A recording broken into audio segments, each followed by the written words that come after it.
بڑے سخت سوال زندگی میں آ جاتے ہیں، کئی دفعہ دل نہیں کرتا، دل ٹوٹتا ہے کہ یار یہ والی بات آپ کو نہیں کرنی چاہیے تھی، یہ درست نہیں ہے، یہ انداز ٹھیک نہیں، یہ سوال نہیں بنتا۔ کسی کو اپنے گناہ کا حساب کیا دیتے، سوال سارے غلط تھے، جواب کیا دیتے۔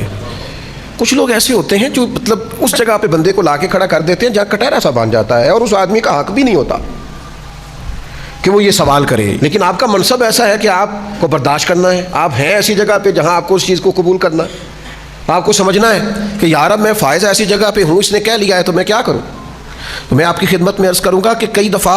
سخت ترین معاملہ ہو جاتا ہے۔ فتح مکہ کے بعد نا غزوہ حنین ہوا تھا، بہت سارا مال غنیمت آیا، اور نبی پاک صلی اللہ تعالی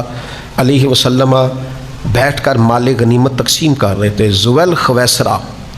پھر جس کی نسل سے خارجی پیدا ہوئے، ذرا غور کرنا میں کیا کہنے لگا ہوں۔ یہ آیا اور آتے ہی اس نے پتہ کیا کہا نبی پاک صلی اللہ علیہ وسلم سے، کہنے لگا اے محمد صلی اللہ علیہ وسلم، آپ مال تقسیم کر رہے ہیں، ذرا انصاف سے کیجئے گا۔ معاذ اللہ ثم معاذ اللہ، نقل کفر کفر نباشت، یعنی حضور کو کہہ دیا، اللہ کے رسول سے کہہ دیا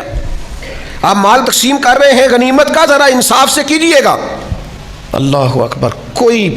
نبی پاک علیہ السلام کو کوئی چیز مانے نہیں تھی، اسی وقت حضور فرماتے اس کی گردن اڑا دو، ٹکڑے کر دیتے صحابہ،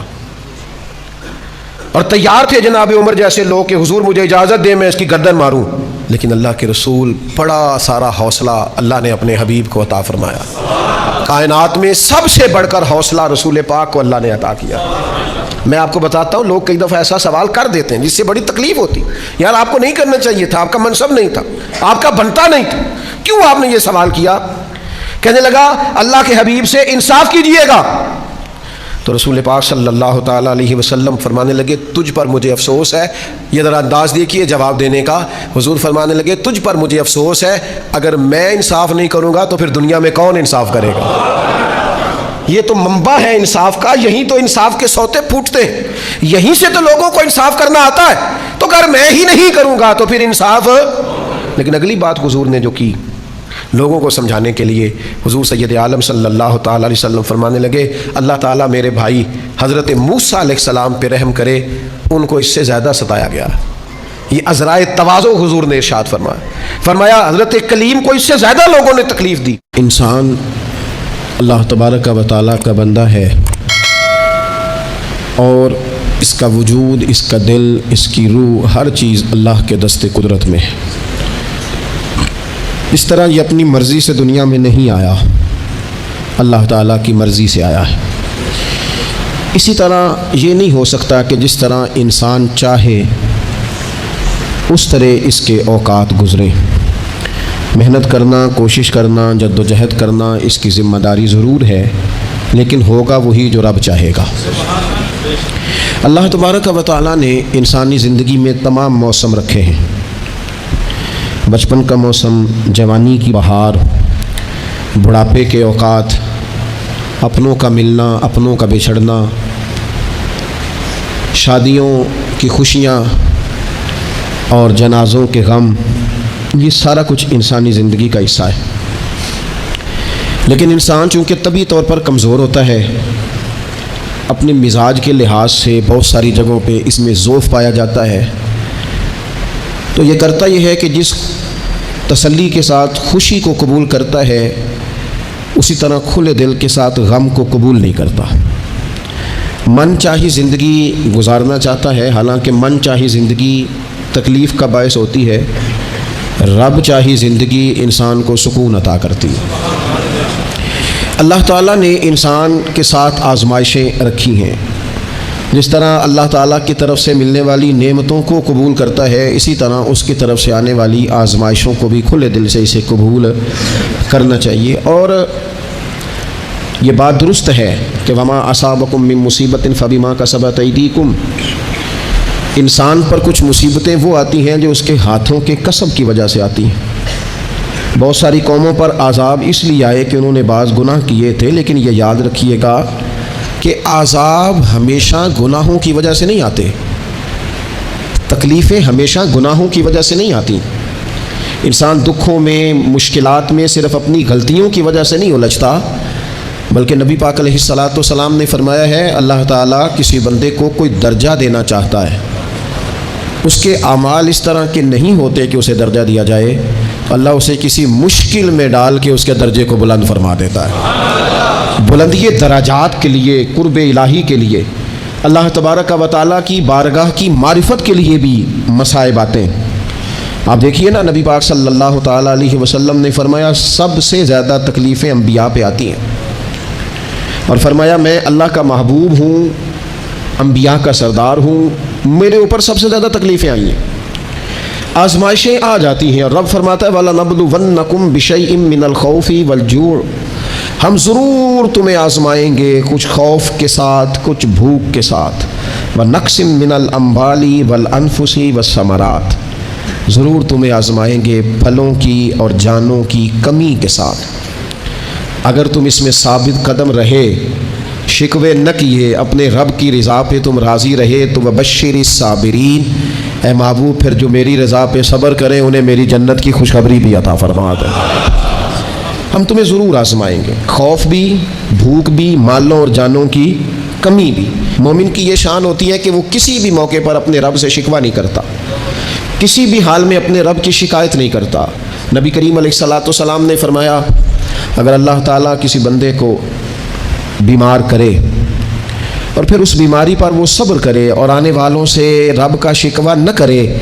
تو فرمایا اللہ تعالیٰ نے جو گوشت اسے دیا ہوتا ہے اس سے بہتر گوشت اللہ اسے عطا کر دیتا ہے۔ اگر اللہ تعالیٰ کی حکمت غالب ہو اور تقاضا اس بیماری میں اس بندے کے انتقال کے کر جانے کا ہو، تو فرمایا پھر اللہ تعالیٰ اسے شہادت کا درجہ عطا فرما دیتا ہے۔ آزمائشیں آ جاتی ہیں، انسان پر مصائب آ جاتے ہیں، دکھ آ جاتے ہیں، تکلیفوں کا سامنا بندے کو کرنا پڑ جاتا ہے۔ اب یہ کہ اس میں اپنے دل کو، اپنی روح کو قرار دیا جائے، اپنے آپ کو اللہ کی رضا پہ کھڑا کیا جائے، اور ان حوادث کا مقابلہ کیا جائے، ان چیزوں کو دیکھا جائے، اور یہ غور کیا جائے کہ میرا رب اگر اسی بات میں راضی ہے تو یقیناً اس میں اللہ کی کوئی خاص حکمت ہوگی۔ قحط حضرت عمر کے زمانے میں بھی آ گیا تھا، بڑی مشکلات کا سامنا کرنا پڑا۔ تو ان مصائب میں انسان کو تھوڑا سا پہلے تو ہمت کرنی ہے، پھر اس میں کرنے کا جو کام ہے وہ یہ ہے کہ سب سے پہلا کام تو یہ ہے کہ اپنے رب کی بارگاہ میں کھل کے دعا مانگی جائے، اللہ تبارک و تعالیٰ کے حضور التجائیں کی جائیں، دعائیں کی جائیں، رب کریم کو منایا جائے۔ حضرت عمر فاروق رضی اللہ تعالیٰ عنہ کے زمانے میں جب قحط آیا تھا تو حضرت عمر نبی پاک علیہ السلام کے چچا کو حضرت عباس رضی اللہ تعالیٰ عنہ کو لے کے میدان میں نکلے تھے، اور کیا خوبصورت لفظ انہوں نے ترتیب دیے تھے۔ عرض کرتے تھے مالک پہلے ہم تیری بارگاہ میں محبوب پاک کو لے کے آیا کرتے تھے، آج محبوب نے ظاہری وصال کیا ہے تو تیرے محبوب کے چچا کو لے کے آئے ہیں، تو اے اللہ تو مہربانی فرما اپنے محبوب کے چچا کا صدقہ ہمیں بارش عطا فرما۔ تو بس حضرت عمر نے وہ دعا مانگی، حضرت عباس کو وسیلہ بنایا تو اللہ نے بارش عطا فرما دی۔ اچھا پھر یہ دونوں چیزیں ہمیں حدیث صحیح میں ملتی ہیں۔ ایک نوجوان نے، ایک شخص نے آ کے حضور کی بارگاہ میں عرض کی یا رسول اللہ بارش نہیں ہوتی، دعا کر دیں، تو نبی پاک نے ہاتھ اٹھائے دعا کے لیے،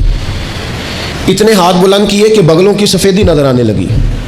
وہ کہتے ہیں ابھی محبوب کے دستے مبارک پوری طرح چہرے پر پھرے نہیں تھے کہ اللہ نے بارش عطا کر دی۔ پھر پورا ہفتہ بارش ہوتی رہی تو لوگوں کو اب بارش کی کثرت کی وجہ سے بعض مسائل بننے لگے، تو وہ پھر حاضر ہوئے، عرض کی یا رسول اللہ دعا فرما دیں، اب تو کچھ مشکلات بڑھنے لگی ہیں۔ تو حضور نے پھر ہاتھ اٹھائے کہ اللہ اپنا فضل نصیب فرما، مہربانی فرما۔ کبھی بارش کی ضرورت ہوتی ہے اور کبھی بارشوں کا کثرت سے ہونا وہ تکلیف کا باعث ہو جاتا ہے بعض جگہوں پر۔ تو کہتے ہیں پھر حضور نے دعا فرمائی، ابھی چہرے پہ ہاتھ نہیں پھیرے تھے کہ مدینہ منورہ میں بارش ختم ہو گئی۔ تو سب سے پہلا اور ضروری کام ہمارا آج مزاج بن گیا ہے کہ ہم تبصرے کرتے ہیں، سیاست کرتے ہیں، اس پر بیٹھ کر اب ایک اور دور آ گیا ہے، ویڈیو بناتے ہیں، موبائل چلاتے ہیں، جو کہ بہت بڑا امتحان ہے ہمارے لیے کہ صرف 20 منٹ موبائل کو ہاتھ نہ لگائیں، بہت بڑا امتحان ہے۔ ہو سکتا ہے بہت سارے لوگ بڑی تکلیف میں آ جائیں کہ پورے 20 منٹ گزر گئے، اس پہ ویڈیو بنائیں گے، اس پہ کمنٹس کریں گے، اس پہ یہ کام ہم کرتے ہیں۔ حالانکہ اگر کوئی ایسی مشکل آ جائے تو شریعت نے ہمیں یہ سبق دیا کہ پہلے دعا، پہلے اللہ کی بارگاہ میں حاضری۔ اکبر الہ آبادی نے کہا تھا کہ مصیبت میں بھی اب یاد خدا ہم کو نہیں آتی، دعا منہ سے نہ نکلی، جیبوں سے عرضیاں ہی نکلی۔ ہم محکموں میں درخواستیں دیتے ہیں لیکن دعا کی طرف بڑھتے بڑا خوبصورت کام ہے۔ سب سے پہلے تو یہ کریں کہ وہ جو ہمارے بھائی تکلیف میں ہیں، مجبوری میں ہیں، ان کے لیے اپنے رب کی بارگاہ میں عرض کریں کہ مالک، قدرتوں کا مالک تو تو ہے، ہر چیز تو تیرے دستے کرم میں ہے، اور تو کریم اتنا ہے کہ بندوں پہ تو غضب نہیں زیادہ فرماتا، رحمت ہی زیادہ فرماتا ہے،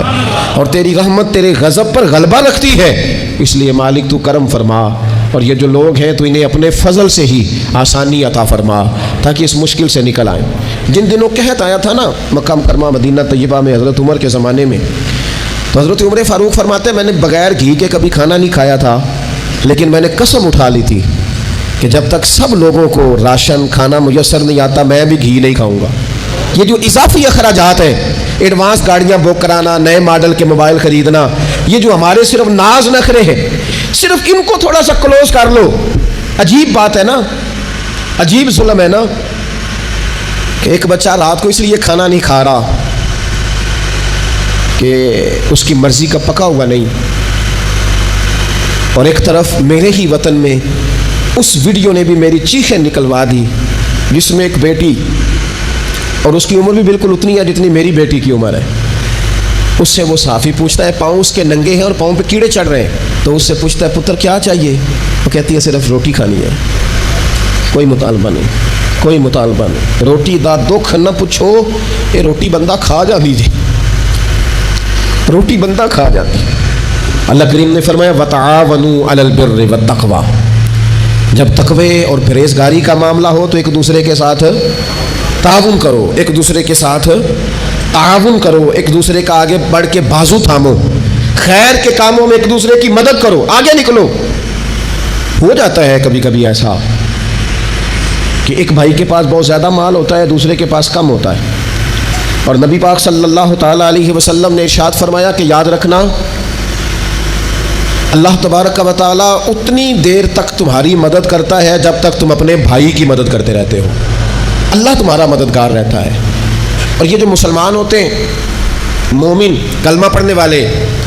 ان کے بارے میں میرے نبی پاک علیہ الصلوۃ والسلام نے فرمایا کہ یہ ایک جسم کی مانند ہے، ایک جسم کی طرح ہے۔ مومن ایک جسم کی طرح ہے، جس طرح یہ پورا جسم ہوتا ہے، اور حضور نے مثال دے کے بات سمجھائی، فرمایا جسم کا ایک حصہ تکلیف میں ہونا تو سارا جسم اس کا کرب محسوس کرتا ہے، یعنی درد صرف دانت میں ہے لیکن روٹی کھانے کو دل نہیں کرتا، کسی سے بات کرنے کو دل نہیں کرتا، اٹھ کے باہر جانے کو طبیعت نہیں چاہتی، پورا وجود اس کا کرب، اس کی تکلیف محسوس کرتا ہے۔ فرمایا جس طرح ایک جسم کے ایک حصے کو تکلیف ہو، آپ مجھے بتائیے نا، آپ کے دانت میں تکلیف ہے تو کیا کبھی آپ کے دماغ نے کہا ہے کہ ڈاکٹر کے پاس نہیں جانا؟ پیروں نے کہا ہے میں نے نہیں چل کے جانا، یہ تو مسئلہ صرف اور صرف دانت کا ہے، دانت جانے، اس کا کام جانے؟ ایسا ہوتا نہیں۔ دانت میں تکلیف ہوتی ہے تو ذہن منصوبہ بندی کرتا ہے، وہ کہتا ہے یار یہ پتہ کرو دانت کا ڈاکٹر کہاں بیٹھتا ہے، پھر آپ کی زبان ہلتی ہے، معلومات کرتی ہے، پھر آپ کے پیر چل کے وہاں جاتے، اور پھر آپ اپنے دل سے ما فی ضمیر وہاں بیان کرتے، پھر آپ اپنا کمایا ہوا سرمایہ خرچ کرتے ہیں۔ بھئی ایک دانت کو تکلیف ہے تو رہنے دو، سارے جسم کو کام میں کیوں لگایا ہے؟ تو معنی یہ ہے کہ جب جسم کا ایک حصہ تکلیف میں ہو، باقی سارے سپورٹ کرتے ہیں تاکہ وہ ٹھیک ہو جائے۔ تو حضور نے فرمایا میرے سارے مومن ایک جسم کی طرح ہیں، سارے مکے سے ہجرت کر کے مدینے آئے، گھر بار پیچھے رہ گئے، جائیدادیں پیچھے رہ گئیں، کاروبار پیچھے رہ گئے، حضور نے فرمایا تم بھائی ہو۔ لیکن وہ صحابہ تھے نا، انہوں نے بھائی بھائی اپنے آپ کو صرف تقریروں میں نہیں سمجھا تھا، انہوں نے اپنے آپ کو بھائی بھائی صرف محفلوں کے نعروں میں نہیں سمجھا تھا، انہوں نے اپنے آپ کو بھائی بھائی صرف ادیب شاعر کی شاعری میں نہیں سمجھا تھا، وہ من سے ان کی آوازیں آتی تھی ہم سچ مچ کے بھائی ہیں، انہوں نے طے کر لیا تھا کہ ہم بھائی ہیں۔ لہذا جب حضور نے کہا نا آپ تمہارے بھائی وہاں سے ہجرت کر کے آئے ہیں تو ان کی مدد کرو، تو پھر انہوں نے صحیح والا بھائی سمجھا، دھاگا رکھ کے اپنا گھر تقسیم کر کے آدھا اپنے بھائی کو دیا، کاروبار بانٹ کے اپنے بھائی کو دیا، جس کے پاس 4 اونٹ تھے اس نے 2 اپنے بھائی کو دے دیے، چلتے کاروباروں میں بھائیوں کو شریک بنا لیا۔ انہوں نے انہیں اس طرح کر کے رکھا کہ پھر وہ جو مہاجر تھے وہ مہاجر رہے ہی نہیں، انہیں یوں لگا کہ ہم تو ایک گھر سے اپنے دوسرے گھر میں شفٹ ہوئے، انہیں کسی جگہ بھی کوئی تکلیف نہیں آئی۔ لیکن امیر آدمی غریب کو بھائی سمجھنے کو تیار ہوتا نہیں، تگڑا بندہ چھوٹے کے قریب جانے کے لیے راضی ہوتا نہیں۔ جب تک وہ خاص ذہن نہ بنے جو ذہن ہمیں رسول پاک صلی اللہ علیہ وسلم نے عطا کیا ہے، اتنی دیر تک انسان اس مقام تک پہنچ نہیں سکتا جہاں وہ اپنے بھائی کے لیے خیر کا معاملہ کرے۔ تو ایک تو یہ کہ ہمیں آگے بڑھنا چاہیے۔